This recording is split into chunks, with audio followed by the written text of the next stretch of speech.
nosso único consolo, queridos, é o nome do Senhor, o Criador dos céus e da terra. Graça e paz da parte do Rei dessa igreja, o Senhor Jesus Cristo.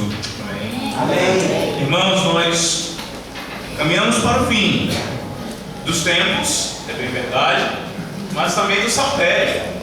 Chegamos hoje no Salmo de número 149. No próximo domingo, se o nosso Senhor Jesus Cristo não retornar, o pastor Rodrigo estará nos levando à conclusão dos 150 salmos. Hoje você já pode dizer, né, que você está... aliás, a partir do próximo domingo você já pode dizer que pelo menos um livro da Escritura você leu todinho, de capa a capa, do Salmo 1 até o Salmo de número 150, incluindo o Salmo 119. Você leu absolutamente todo e entendeu os desígnios de Deus para a sua vida. Louvado seja o Senhor pelo banquete espiritual que é o saltério, né, que nós de fato nos regozijamos nele. Nessa manhã nós voltamos a nossa atenção para o Salmo de número 149, Salmo de número 149, e faremos a exposição desse salmo nessa manhã. O que ele nos ensina? O que é a Escritura autoritativa, inerrante, a palavra de Deus, o que é que ela nos ensina nessa manhã? Como é que o nosso Deus alimenta as nossas almas, fortalece a nossa fé? Salmo de número 149, acompanhe então agora, queridos, a leitura das Sagradas Escrituras. Essa é a palavra de Deus para essa igreja nessa manhã.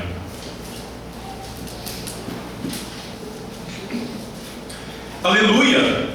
Cantai ao Senhor um novo cântico, e o seu louvor na Assembleia dos Santos. Regozije-se Israel no seu Criador, exultem no seu Rei os filhos de Sião.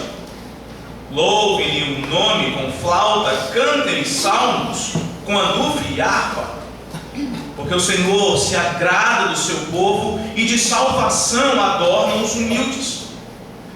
Exultem de glória os santos, no seu leito cantem de júbilo, nos seus lábios estejam os altos louvores de Deus, nas suas mãos espada de dois gumes, para exercer vingança entre as nações e castigo sobre os povos, para meter os seus reis em cadeias e os seus nobres em grilhões de ferro, para executar contra eles a sentença escrita, o que será honra para todos os seus santos. Aleluia. Amém. Amém. Vamos orar, irmãos. Grande e poderoso triuno Deus, Tu que habita nos mais altos céus, cheio de glória, majestade e poder infinito, ó Deus Todo-Poderoso, Teu povo se congrega diante de Ti nessa manhã, com a expectativa, ó Senhor, de escutar a Tua voz, falando para nós as palavras, as páginas da Escritura Sagrada que Tu mesmo nos deste a Tua igreja. Ó Senhor, em nome de Jesus, livra-nos de ouvidos moucos, tira de nós, ó Senhor, a desatenção, livra-nos de duras cervizes.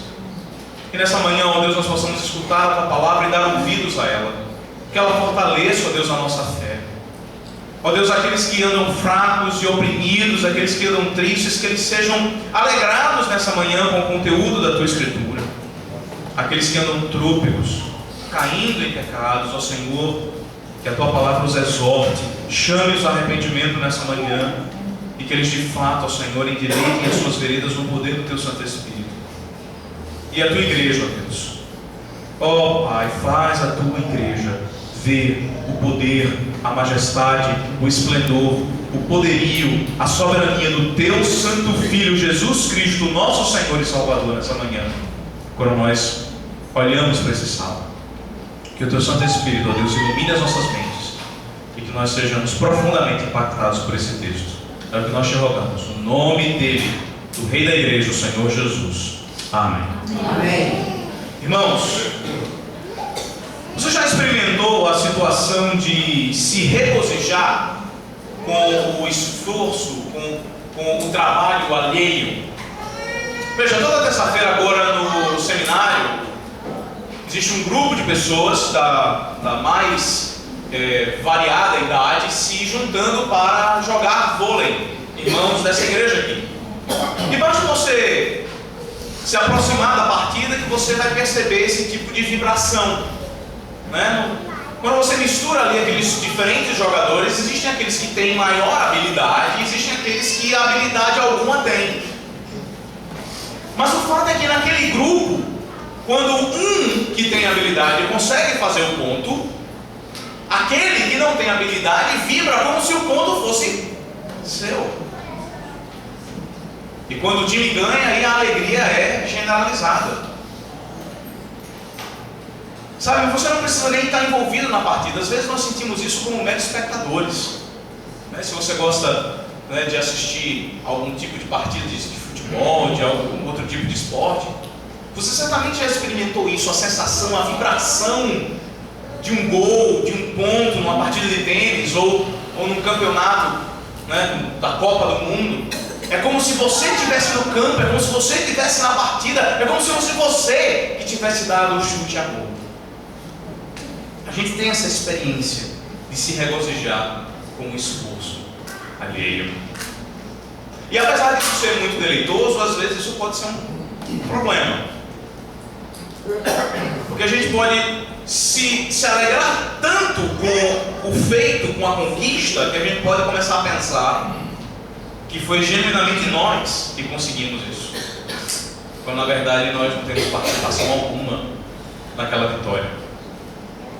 Sabe, quando nós olhamos para o Salmo 149 nessa manhã, o Salmo, mais uma vez, a semelhança dos outros salmos de Halel, né, que começaram a partir do Salmo de número 146, como nós vimos, os últimos salmos do Saltério têm essa característica específica. Todos eles começam com essa expressão Halel, aleluia, cantem ao Senhor, isto é, louvem ao nome do Senhor.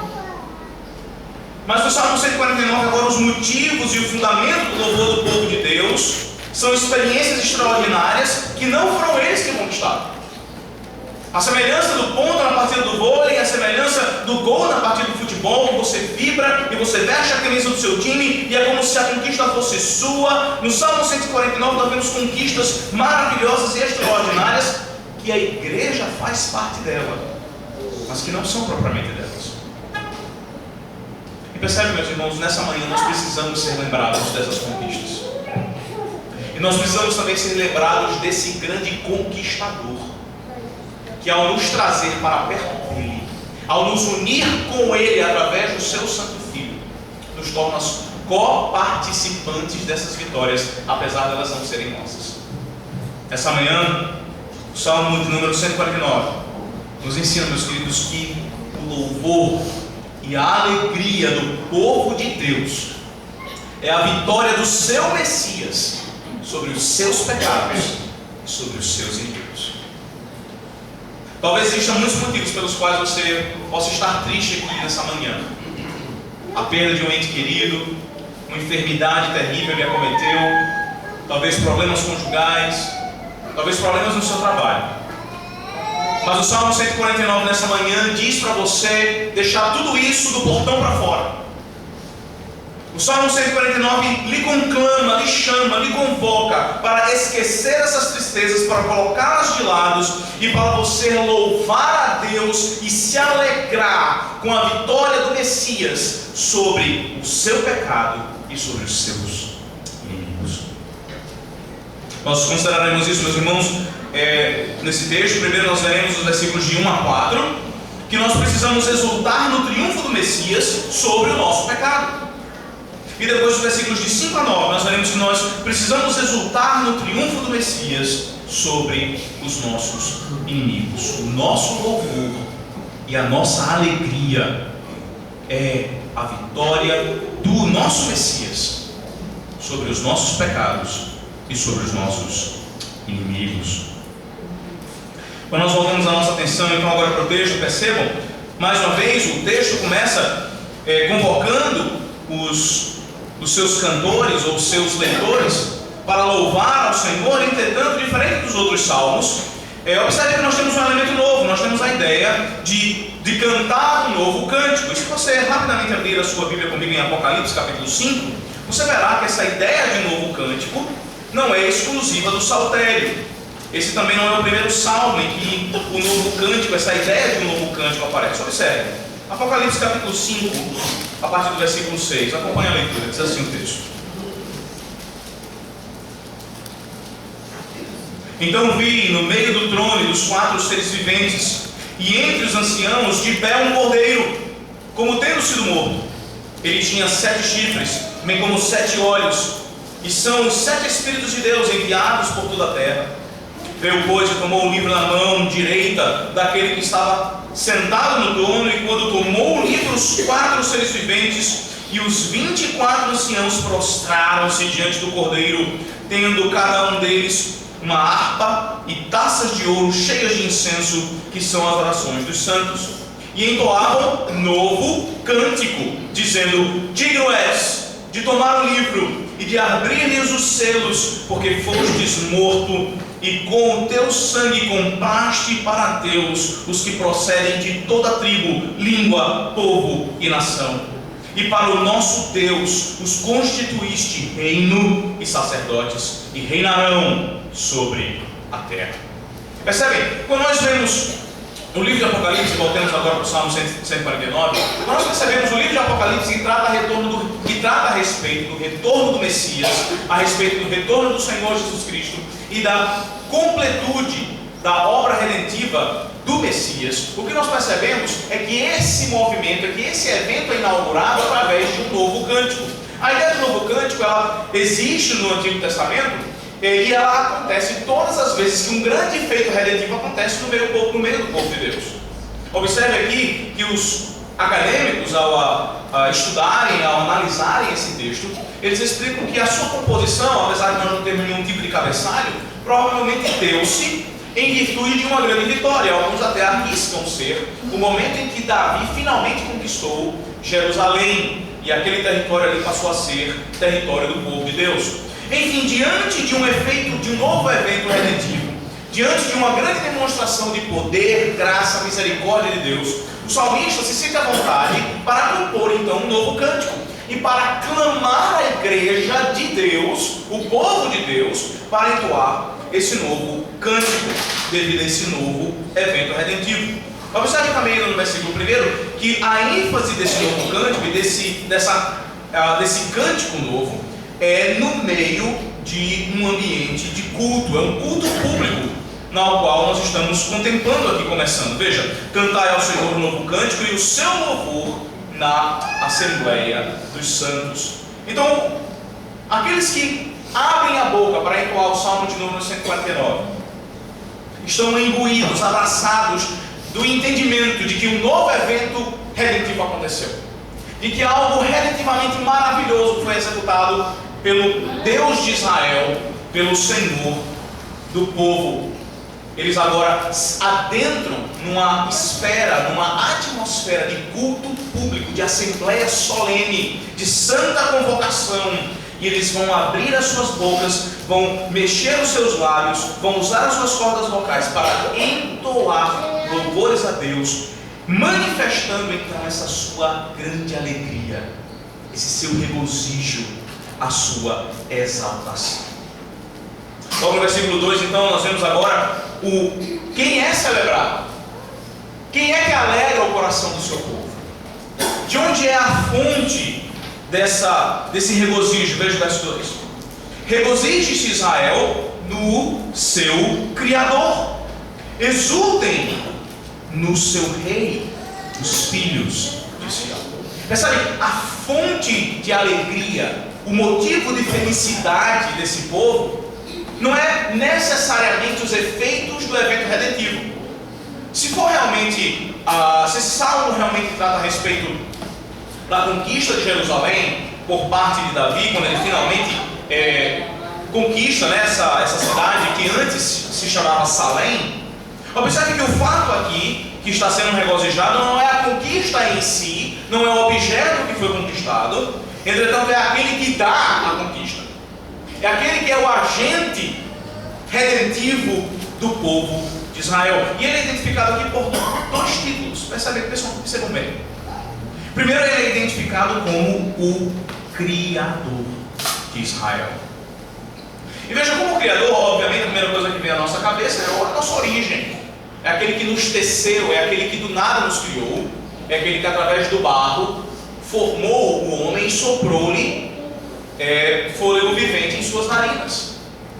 Entretanto, não é somente essa ideia de origem aqui que o salmista quer chamar a nossa atenção. O Criador de Israel foi aquele que fundou uma nação a partir do absolutamente nada. O salmista aqui está voltando para o período do cativeiro egípcio.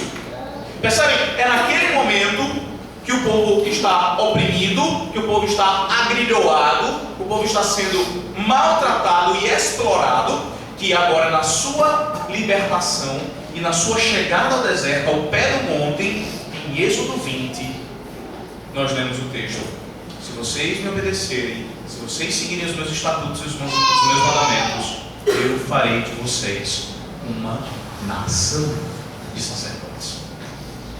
Javé não é somente o Criador de todas as coisas, mas Ele é o Criador do seu povo. O povo de Deus não surge do nada. O povo de Deus não surge porque houve um comum acordo, as pessoas aqui presentes concordaram que de fato existe um Deus, e agora que nós concordamos que existe uma concordância entre nós de que esse Deus existe, vamos então juntos cultuá-lo. É exatamente isso que o mundo acha que é a origem da igreja. É esse tipo de argumentação que você escuta vindo da boca de ditos intelectuais. Entretanto, a Escritura nessa manhã nos lembra que o motivo pelo qual nós estamos assembleados aqui, o motivo pelo qual nós nos congregamos nessa manhã, não é porque cada um de nós, de uma maneira individual, de uma maneira independente, chegou à conclusão de que existe um Deus e Ele precisa ser adorado. Mas é porque esse Deus é o Criador do seu próprio povo. É engraçado nós percebermos isso porque é exatamente esse contexto, são essas as palavras de Jesus no Novo Testamento. Depois da confissão audível do apóstolo Pedro, o próprio Senhor Jesus afirma que é sobre aquela pedra que Ele construiria a sua igreja. Não somos nós que construímos a igreja de Cristo. Não somos nós que estabelecemos o seu reino. Não somos nós, propriamente dito, quem expandimos o Evangelho. É Ele quem faz tudo isso, nos usando como instrumento. Deus é o Criador do seu povo. Deus é o mantenedor do seu povo. Deus é o sustentador do seu povo. É Deus quem expande as suas bordas. É Deus quem os faz caminhar. É Deus quem os leva em segurança até o seu destino final. Ele é o seu Criador. Esse é o primeiro grande motivo da alegria de Israel. Diferente dos outros povos, nós somos uma nação criada por ninguém mais, ninguém menos do que o único Deus verdadeiro que criou todas as coisas. Mas tem um segundo título ainda no versículo 2 aplicado a Javé. Veja, ele não é somente criador, mas ele também é soberano. Ele também é governante. O texto diz: regozijem-se Israel no seu Criador e exultem no seu rei, os filhos de Sião. E aqui duas coisas que precisam chamar a nossa atenção. A primeira, obviamente, é essa posição de soberano. Percebe? Deus não cria o seu povo, Ele não cria a nação do povo de Deus e simplesmente os relega, os deixa ao léu, os esquece ou os deixa ao seu próprio bel prazer. Além de criar o seu próprio povo, Javé rege também o seu próprio povo. É Ele que é o soberano absoluto sobre o seu povo. É Ele quem determina o seu culto, é Ele quem determina o seu padrão de comportamento, é Ele quem determina com quem eles podem casar, é Ele quem determina o que eles devem aprender e o que não devem aprender. É Ele quem determina o seu padrão de vida. Javé é o soberano do seu povo. Mas ao mesmo tempo que Ele é soberano, observe que belíssimo detalhe do texto. Nós não somos simples súditos. Veja o que diz o texto: exultem no seu rei os filhos. Nenhum de nós aqui experimenta viver numa monarquia. Mas se você estuda um pouco a história mundial, você certamente vai bater com monarquias em diferentes estados e em diferentes países. Certamente você vai se chocar com a diferença deles, com a disparidade deles. Mas uma coisa você jamais vai encontrar na história: é súditos sendo chamados de filhinhos pelos seus reis. Os soberanos mantêm essa distância daqueles que são governados pela sua coroa. Eles são súditos, eles são servos, eles são membros do reinado, mas eles não são filhinhos. E percebe aqui, o Criador da nação não somente é seu soberano, mas é também o seu Pai. Nos lembrando, obviamente, do 5º mandamento, que diz: honra teu pai e tua mãe. E obviamente nós sabemos, de acordo com o que ensinam os nossos pais, os nossos padrões de fé, que nossos pais e mães não são somente aqueles que nos geram, mas são aqueles que o próprio Deus colocou como a autoridade sobre nós, isso incluindo Ele mesmo. Percebe? Então, associado à figura do soberano, associado à figura do governante, existe aqui como um apêndice, como algo necessário e inerente a essa relação, a posição filial. Nós não somos simples súditos, nós não somos simples servos, nós não somos simples pagadores de impostos e mantenedores da coroa, nós somos filhos adotados de si. E obviamente, quando nós olhamos para o Novo Testamento, isso fica muito claro. Porque o Novo Testamento nos ensina de uma maneira muito evidente, de uma maneira absolutamente clara, perspícua, a respeito da doutrina da adoção. Doutrina presente na nossa confissão de fé, e diga-se de passagem, é a única confissão de fé que tem um capítulo que trata sobre a doutrina da adoção. Nenhum outro documento confessional escrito na história tem um capítulo sobre esse assunto. E quando nós lemos a respeito da adoção, nós mais uma vez nos lembramos da misericórdia do nosso Deus em nos receber, pecadores imundos, cheios de falhas e de transgressões da sua santa lei, no seu Filho bendito, como seus filhos e não somente como seus servos. Javé então é celebrado como Criador, Javé então celebrado como Rei. Mas observe aí um outro detalhe no versículo 2. Ambos os títulos estão seguidos ou são precedidos por um pronome possessivo que nos dá uma ideia de íntima relação, de um relacionamento íntimo. Observe, não é regozijo de Israel no Criador, mas é o seu Criador. Não é exulte Israel no Rei, mas é o seu Rei. Percebe a pessoalidade do Salmo? Percebe a intimidade na qual o salmista, o Espírito Santo de Deus, através da pena do salmista, nos coloca em relação ao nosso Deus? Percebe a intimidade, crente, que você tem com o seu Criador e com o seu Pai do céu, que é o seu Rei. Você que é povo de Deus, você que é esse que faz parte da nação de Israel, do Israel de Deus, que existe desde o Antigo Testamento, desde Abraão, e agora se estende a todas as nações do mundo. Exulte nessa manhã no seu Deus, no seu Criador e no seu Rei. Exulte na intimidade que o Deus da aliança estabelece com o seu povo. Alegre-se pela proximidade que você tem com a autoridade máxima desse universo, que mesmo tendo a autoridade de lhe punir, mesmo tendo todo o direito e juízo de lhe dar aquilo que você merece, se comporta como um pai amoroso que lhe dá aquilo que você mais necessita: o perdão dos seus pecados e a reconciliação em Cristo Jesus. E é exatamente isso que nós vemos agora no versículo 3 e 4.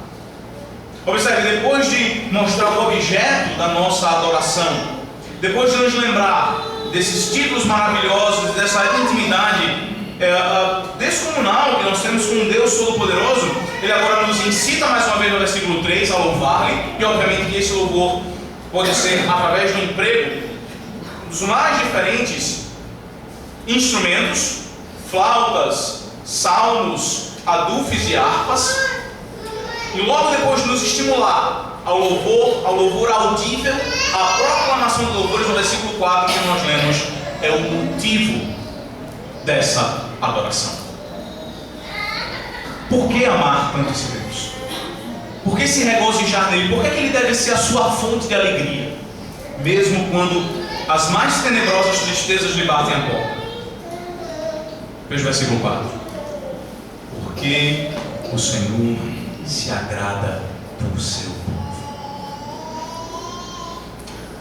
Pare um momento e pense como é que você viveu essa sua semana.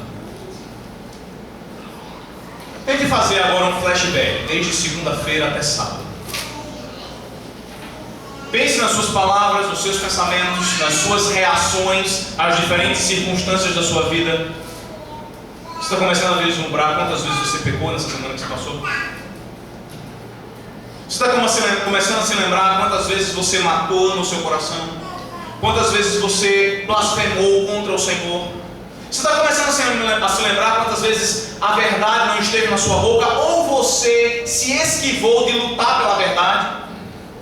Você está começando a se lembrar quantas vezes você se demonstrou infeliz com aquilo que Deus lhe dá, com a providência de Deus, e cobiçoso daquilo que outros têm?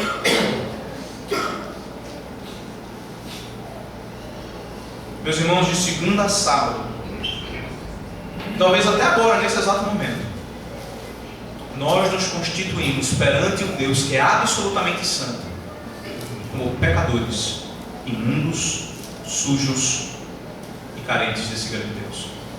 Mas o texto nos diz que o Senhor se agrada do seu povo. Como é que pode? Como é que pode ser isso? Como é que isso pode ser realidade na minha e na sua vida? Se nós somos pecadores tão terríveis, se ao fazermos um flashback da nossa vida nessa semana que se passou, nós vemos que nós somos infiéis, nós vemos que nós somos inconstantes, nós percebemos que nós somos terríveis pecadores, como é que Ele pode se agradar do seu povo? E o apóstolo Paulo nos ensina a respeito disso, em 2 Coríntios, capítulo 5. Deus se agrada de você, porque você foi reconciliado com Ele na pessoa bendita do Filho Jesus Cristo. Percebe lá naquela cruz do Calvário, lá com aquele sacrifício vicário do Senhor Jesus, depois de uma vida de tremenda humilhação, depois de uma vida de tremendo sacrifício, o sacrifício maior, o sacrifício máximo e definitivo naquela cruz do Calvário, finalmente aplacaram a ira de Deus que pairava sobre os homens. Aplacou a ira do Senhor contra pecadores como eu e você. E agora, olhando para aquela cruz, o Pai finalmente pode se agradar, não de todos, mas do seu povo.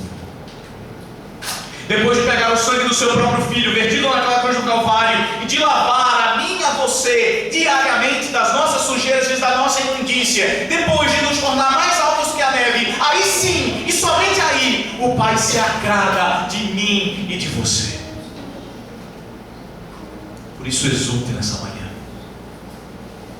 porque os seus pecados foram perdoados, porque o Messias, o Deus Todo-Poderoso, através do sacrifício vicário do seu Filho, limpou a mim e a você, que confessamos esse Filho como nosso Senhor e Rei, de cada um dos nossos pecados, desde o maior até o menor, desde o mais significante até o menos significante, desde o pior dos pecados até talvez o mais leve dos pecados. Cada um deles foram lavados pelo sangue precioso do Cordeiro na cruz.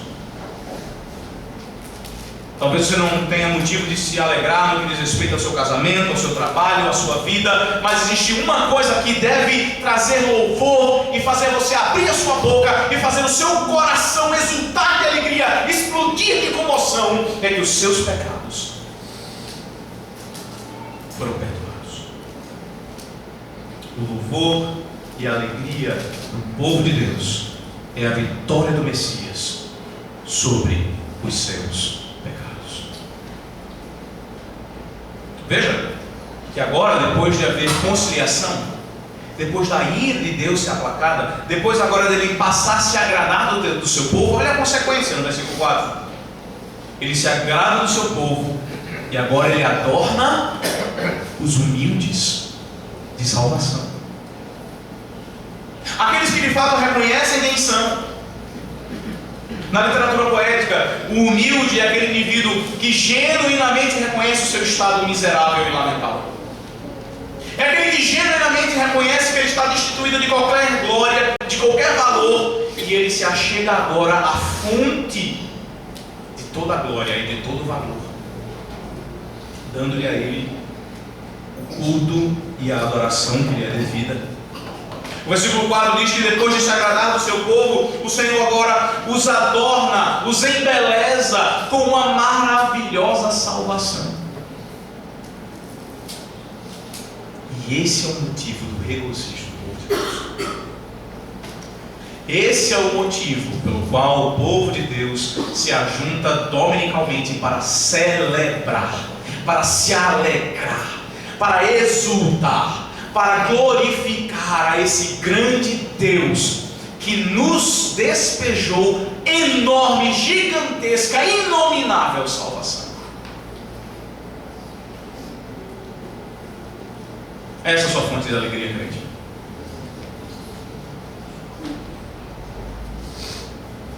Quando a doença lhe bate a porta, quando o desgosto se achega perto de você, quando a decepção e a frustração, porque os seus desejos não estão sendo cumpridos e executados, é a insatisfação, a depressão, a raiva, a angústia que dominam o seu coração.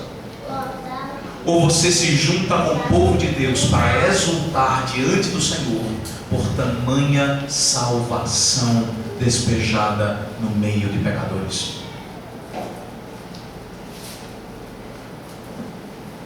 Percebe a semelhança daquele momento do ponto? Que nós não tivemos nenhum tipo de relacionamento com Ele, não fizemos absolutamente nada, não demos um toque, não demos um corte, não fizemos absolutamente nada, mas nos regozijamos como se fosse nosso. Nessa manhã a palavra de Deus diz: regozije-se na salvação que de fato é sua. Você não a conquistou, você não moveu uma palha para que ela fosse sua, mas ela de fato é sua, porque o seu Rei e o seu Criador ali entrega na mão o maior tesouro que você poderia receber. Por isso abandone a tristeza nessa manhã. Diga um basta ao seu espírito revoltoso, ao seu coração insatisfeito. Dê um basta à tristeza que tenazmente assedia você. Entenda de uma vez por todas de que se você está em Cristo, a sua função agora, o seu status agora diante de Deus é um status de reconciliado, é um status não somente de criatura, mas de filho. Você agora recebeu a grande dádiva do Senhor, o perdão dos seus pecados, a vitória do Messias sobre aquilo que você jamais conseguiria vencer.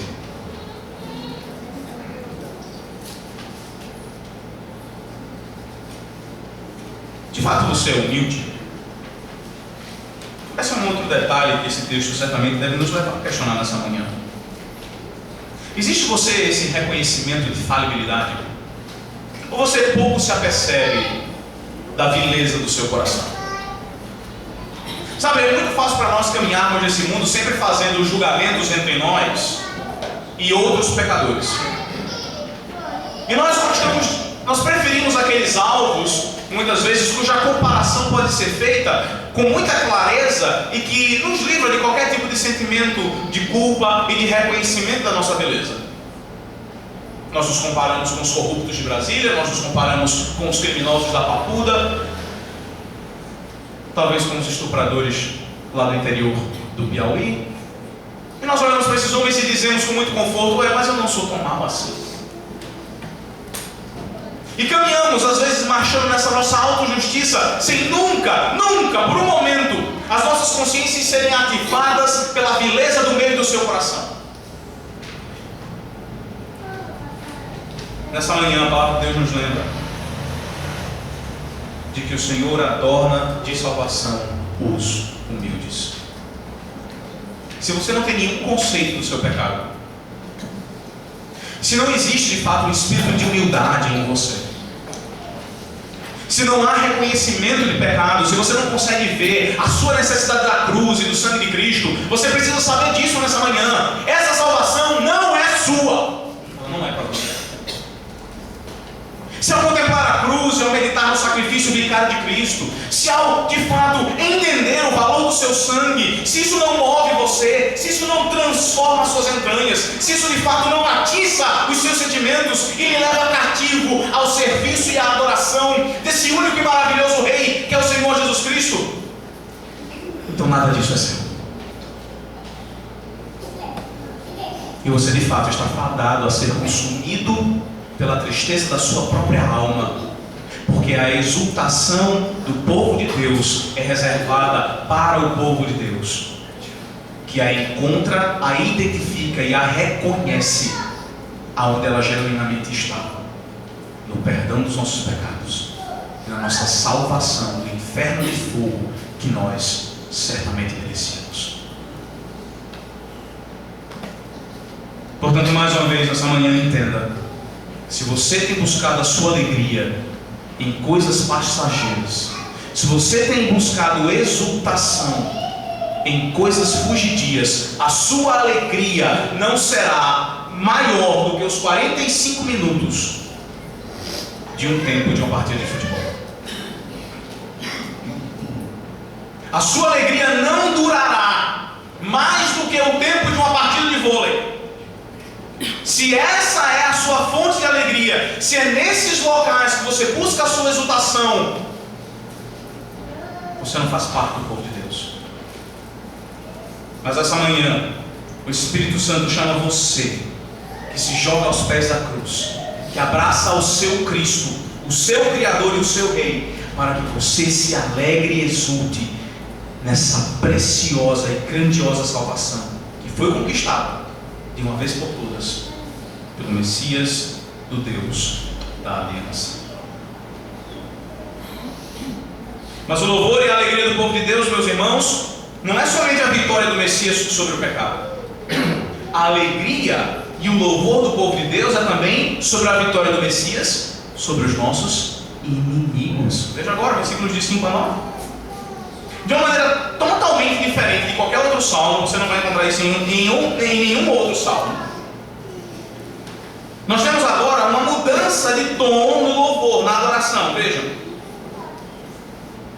No versículo 5 nós temos aqui um chamamento à adoração, inclusive daqueles que já estão na sepultura. Veja, o texto diz: exultai de glória os santos, no seu leito cantem de júbilo. Bom, aqui a gente precisa saber, prestar atenção em duas coisas. Primeiro, essa partícula de que nós temos aqui, ela certamente, muito facilmente, poderia ser traduzida como na. Então nós poderíamos retraduzir esse texto como: exultem na glória os santos. Ora, o que é que nos faria retraduzir dessa maneira? Exatamente a expressão final: no seu leito cantem de júbilo. Abra comigo rapidamente em Isaías capítulo 57. Veja o que é que o texto fala, o profeta, a respeito daqueles que estão no leito. Isaías 57, versículos 1 e 2, nós lemos o seguinte: assim perece o justo, e não há quem se impressione com isso. E os homens piedosos são arrebatados, sem que alguém considere nesse fato, pois o justo é levado antes que venha o mal. Observe, no versículo 1 do versículo do capítulo 57, o contexto é da morte do justo. Veja agora o versículo 2. Ele é levado antes que venha o mal e entra na paz. Descansam no seu leito os que andam em retidão. Então a ideia do descansar no leito no Antigo Testamento geralmente se refere à ideia daqueles que estão agora no repouso da sua morte, que estão na glória e que não sofrem mais nenhum tipo de mal, porque exatamente tendo em vista a reconciliação, o agrado e a salvação que eles agora têm no seu Deus, têm em Javé, eles retornaram e agora estão no gozo do seu Senhor. E o versículo 5 conclama inclusive esses. inclusive aqueles que já partiram, aqueles que estão na glória, aqueles que estão no seu leito, para adorarem e exultarem no Senhor. E percebe, isso é muito importante para mim e para você. Às vezes a gente pode correr o risco de pensar que a morte vai ser, que depois da morte, né, a morte nos levará para uma circunstância, um lugar um tanto chato, sem excitação, sem nenhum tipo de entretenimento, de algo que nos motive, de algo que ocupe o nosso tempo. Parece às vezes a ideia de que nós estaremos repousando ali, parados, num marasmo, numa chatice eterna, até a chegada de uma nova realidade. Mas o versículo 5 diz para mim e para você, nessa manhã: enche o meu e o seu coração com muita esperança e alegria, na certeza de aqueles nossos entes queridos, aqueles nossos amados, avós, mãe, pai, filhos até, que partiram, não estão sem fazer nada. Eles estão glorificando a Deus, cumprindo essa santa convocação, para mesmo no seu descanso, mesmo no seu leito, juntamente conosco, aqui nessa manhã, exultarem a Deus e proclamarem a Ele toda a glória, todo louvor e toda adoração que somente Ele merece. Sabe o que mais? É isso que está destinado para mim e para você. Como crentes, meus irmãos, nós precisamos encarar a morte de uma maneira diferente.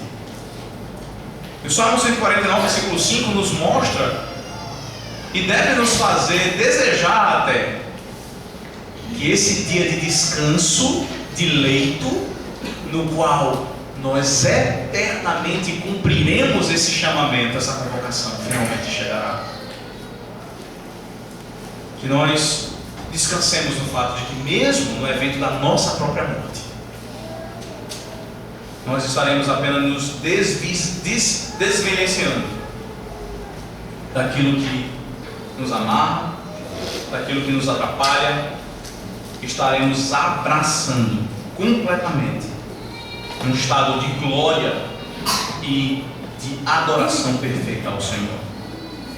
Mas veja, depois de convocar aqueles que já partiram, o versículo 6 agora volta para a igreja. Ele diz assim, nos seus lábios, inclusive neles, estejam os altos louvores de Deus, nas suas mãos, espada de dois gumes. E aqui nós começamos a ter, somos trazidos para uma realidade futura, para uma realidade escatológica. E foi exatamente por isso que nós lemos Apocalipse capítulo 5 nessa manhã.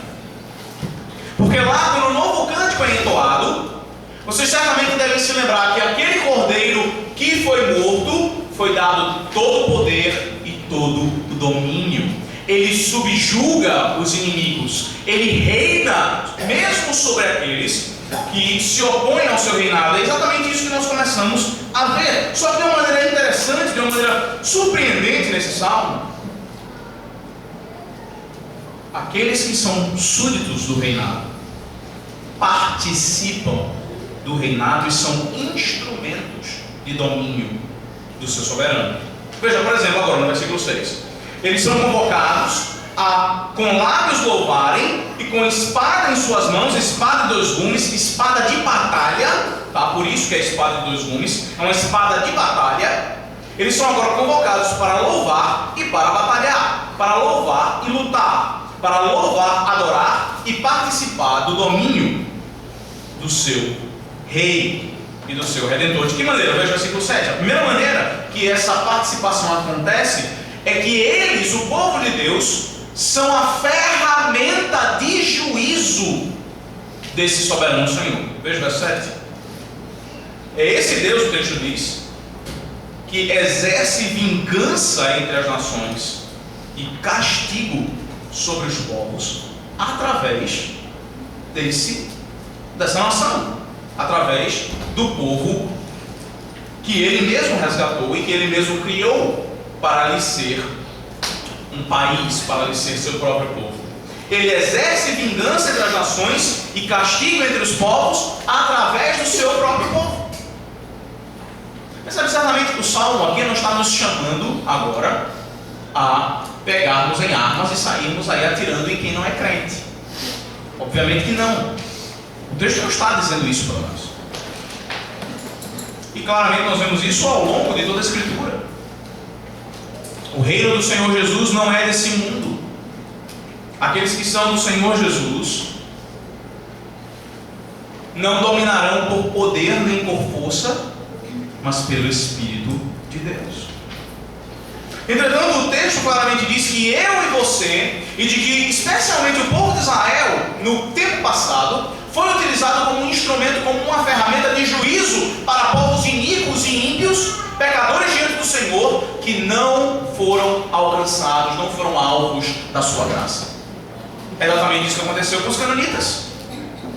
Quando os israelitas, quando os hebreus estão saindo do deserto, estão entrando na cidade, no território de Canaã, e começam a cidade após cidade a matar os seus habitantes, a exercer ali a função que o próprio Deus estabeleceu para que eles exercessem, eles estão funcionando nada mais nada menos do que como justiceiros de Deus.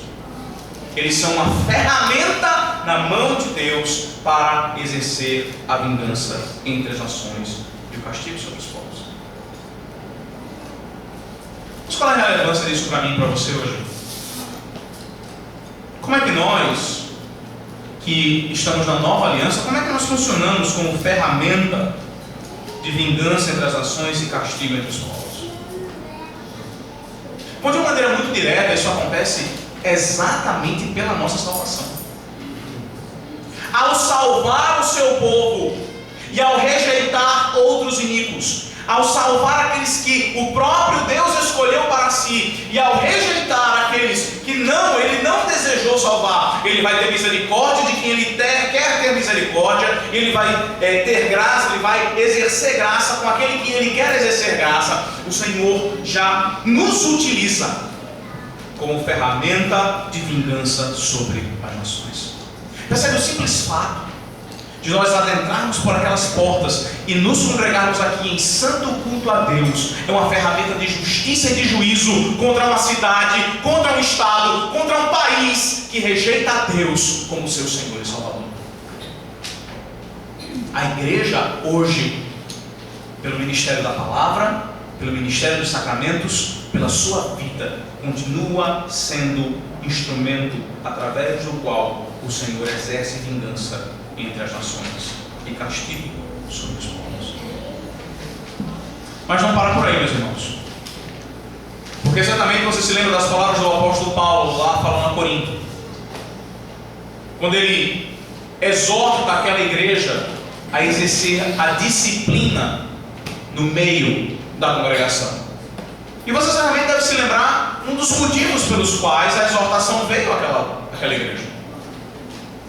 O apóstolo Paulo argumenta da seguinte maneira: ora, vocês vão julgar a anjos e não conseguem julgar aqueles que estão na sua congregação? Percebe?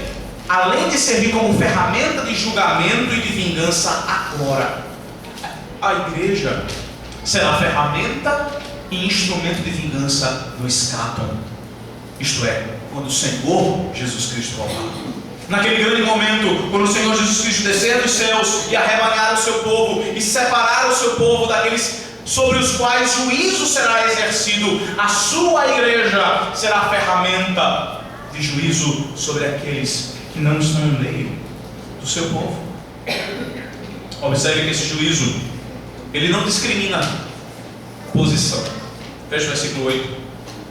A igreja ela não é somente ferramenta divina para executar juízo, mas ela é ferramenta divina para submeter, inclusive, os mais altos líderes. Verso 8 diz: para meter os seus reis em cadeias e os seus nobres em grilhões de ferro, para executar contra eles a sentença escrita.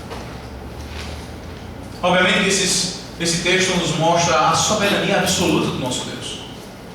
O seu governo que se ramifica e que se espalha por toda a terra, nada lhe escapa à atenção e nada está fora do seu controle e do seu comando. E é exatamente através da igreja que o Senhor submete os mais poderosos reis agora e no futuro. Mas sabe que nós voltamos lá para Gênesis 1 e 2, no momento da criação de todas as coisas? Deus deu mandatos aos homens. Os irmãos sabem disso, já com muita esperteza, com quase são mestres e doutores desse entendimento. O mandato social, o mandato cultural, foram dados naquele momento, e nosso resgate, a nossa redenção, ela acontece exatamente para que nós sejamos resgatados, não somente para a nova Jerusalém que desce dos céus, mas para que agora, como Adãos e Evas, nós executemos os mandatos originais dados por Deus de uma maneira excelente. Nós somos libertados do nosso pecado para dominar. Nós somos libertados da nossa condição de queda e de depravação total para governar. Deus utiliza então a sua igreja para submeter os mais importantes reis ímpios, inimigos seus, às cadeias, e os nobres aos grilhões de ferro. Ninguém escapa ao seu juízo, ninguém escapa ao seu julgamento. E a igreja, então, o povo de Deus, é o instrumento utilizado pelo Deus da aliança para executar juízo e para submeter os mais altos oficiais dessa terra. E por último, veja no finalzinho do versículo 9. É por isso que você precisa se alegrar. Porque ao ser ferramenta de juízo e de submissão, essa é a sua honra. Você que é povo de Deus, o texto nos diz, para executar contra eles a sentença escrita, o que será honra para todos os seus santos. Aleluia. O Messias não somente triunfa contra o nosso pecado, mas ele também triunfa contra os nossos inimigos, contra os mais poderosos, os mais ardilosos, os mais difíceis, os mais altos inimigos. O Messias triunfa sobre eles, submete-os, e ele usa o seu próprio povo para subjugar os seus inimigos. E isso é honra para mim e para você, que faz parte desse povo, que é instrumento do Messias na redenção desse mundo. Percebe porque a alegria do Senhor de fato precisa estar no seu coração hoje justo.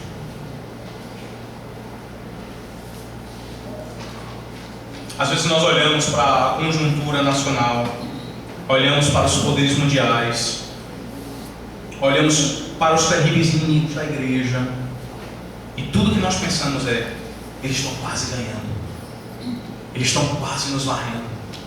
Como nós somos terrivelmente perseguidos. Às vezes o nosso coração se abate. Vemos o ISIS lá nos países islâmicos decapitando crentes, atirando em crentes no meio de igrejas, no meio de cultos. Isso conduz às vezes o nosso coração a uma tristeza profunda.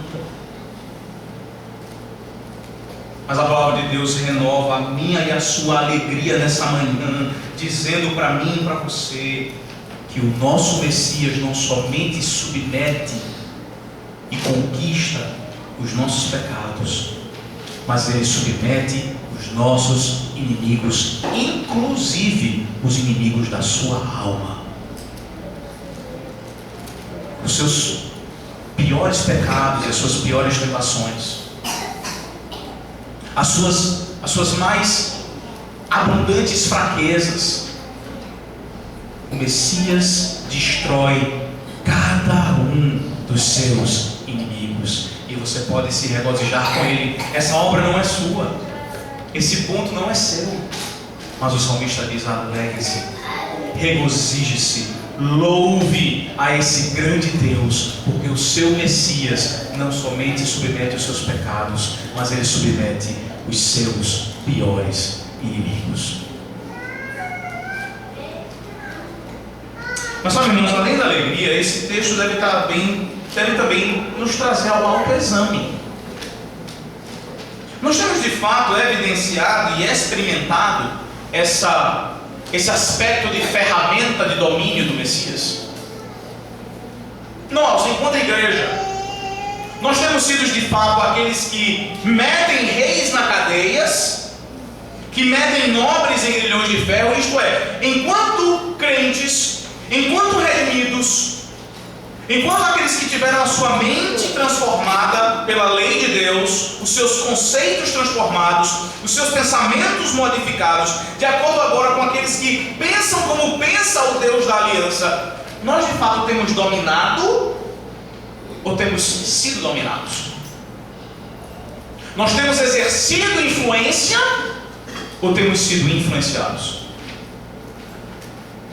Nós temos sido luzes no meio das trevas ou temos recebido as trevas e ofuscado a nossa luz? Perceba, ao mesmo tempo que o Salmo nos enche de alegria, ele nos dá uma excelente ferramenta para nós analisarmos o papel da igreja e o seu papel enquanto cidadão. Se o Senhor Jesus, diz o texto, vai utilizar você para que das suas mãos ele exerça a vingança, que das suas mãos ele meta reis na cadeia, isso precisa ser evidenciado de alguma maneira. Isso precisa ser evidenciado na maneira como você executa as suas ações dia após dia. Isso precisa ser evidenciado na maneira como políticas públicas são aplicadas. Isso precisa ser evidenciado na maneira como relacionamentos são experimentados, como casamentos são vividos, como educação de filhos são exercidas. Irmãos, a Escritura nos lembra nessa manhã que a nossa posição não é de dominados, mas é de dominadores.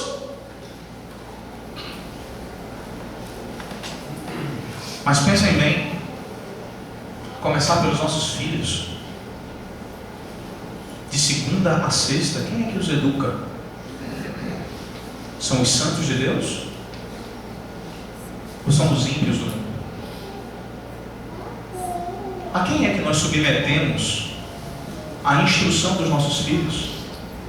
Que valores são esses que eles têm aprendido? Que conceitos são esses que eles têm absorvido? E cadê o nosso papel de sermos instrumento de domínio de acordo com esse salmo, quando isso é realidade entre nós? Nós influenciamos ou somos influenciados? Nós dominamos ou somos dominados? Nós colocamos reis em cadeias ou são os reis desse mundo que nos aprisionam? É chegada a hora de acordarmos.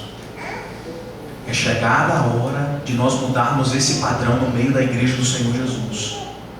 O Salmo de número 149 nos convoca a assumirmos a posição que nos é dada pelo Deus dos deuses, pelo Rei dos reis, pelo Senhor dos senhores. A posição daqueles que metem reis nas cadeias e nobres em grilhões de ferro. E nós fazemos isso quando os princípios cristãos, quando os ensinamentos da Escritura são aplicados em todas as esferas da sociedade. Acordemos, irmãos. Acordemos para a nossa responsabilidade. Envergonhemos-nos da nossa passividade. E façamos algo diferente. Comecemos de fato a sermos ativamente instrumentos de justiça na mão de Deus, até aquele grande dia que Ele há de voltar, quando Ele nos usará uma última vez para subjugar a tudo e a todos e para condenar aqueles que se opõem contra Ele. Essa é a última observação que eu preciso fazer nesse salmo para você. Talvez você esteja aqui nessa manhã cheio de tristeza e de inconformação. Talvez você esteja nos visitando e a convite de alguém, e você não seja submisso a esse Senhor. Esse Cristo não é o seu Cristo. Esse Messias não é o seu Messias. Esse Criador não é o seu Criador. Esse Rei não é o seu Rei. Esse texto lhe alerta nessa manhã de que haverá um dia de acerto de contas. Por mais que essa seja uma mensagem impopular, e seja uma mensagem que receba a rejeição das massas, isso pouco importa. É como se você dissesse a um indivíduo que ele está doente, mas ele rejeitasse esse próprio diagnóstico porque isso não lhe agrada. Nessa manhã, escute. O Messias virá, diz esse texto, e ele será a alegria do seu povo, como já o é agora. Mas se você não é povo desse Messias, não haverá alegria para você. Haverá choro, haverá lamentação, haverá ranger de dentes, haverá sofrimento, haverá justiça, haverá julgamento, haverá juízo, haverá condenação. Arrependa-se nessa manhã. Arrependa-se da sua rebeldia contra o Messias.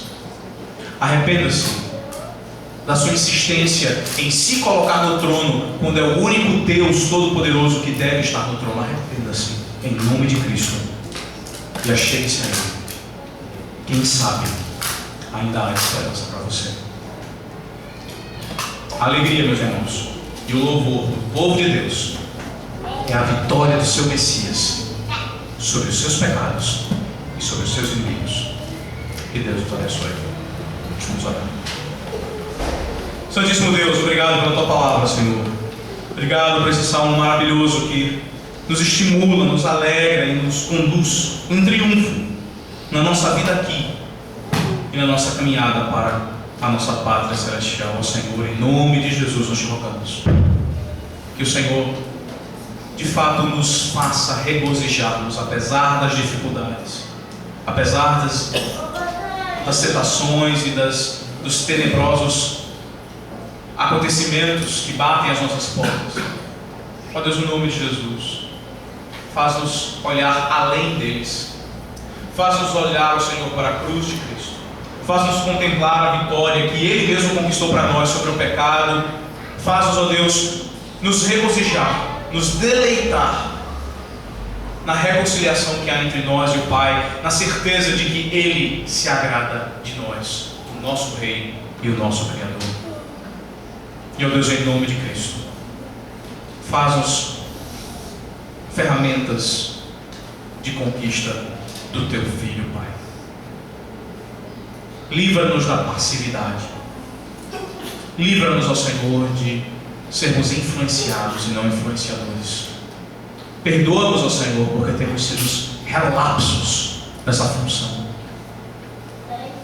Mas arrependidos, ó Senhor, conduz-nos em triunfo, assim como o Salmo 149 profetiza. E utiliza a Tua igreja para subverter reis, para griloar príncipes que se opõem ao Rei dos Reis, o Senhor Jesus. Em nome de Cristo, Pai, nós te oramos e te agradecemos. Amém. Amém.